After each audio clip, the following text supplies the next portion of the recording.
case you're wondering why I've got the cane and the barely perceptible limp, a while back I turned 40. Yeah. And I decided to take up surfing. There's a good idea, surfing, you know. It's about my 5th or 6th time surfing. I would describe my skill level as hovering between novice and good God, get that poor slob out of the water. And I stood up on the board and a wave picked me up and jammed my head straight down into the sand. Yeah. Mr. Compassion, all right.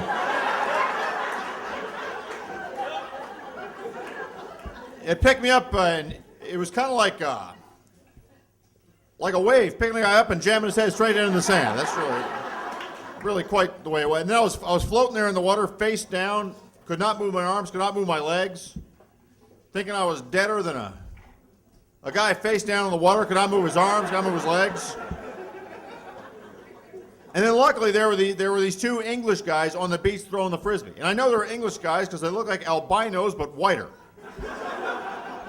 So one of these guys, he came out, he flipped me over, he dragged me onto the beach, he saved my life. And I'm lying there and I'm thinking, well, maybe I just got the wind knocked out of me.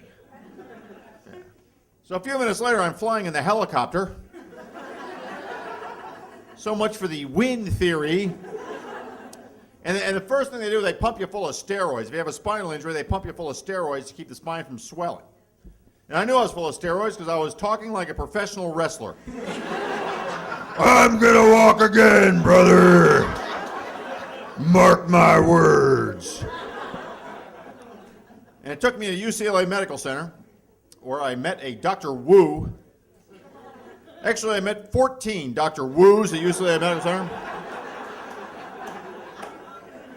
Common Irish name. And he said, I got good news and I got bad news. The bad news, you're never gonna walk again. The good news, your parking problems are solved.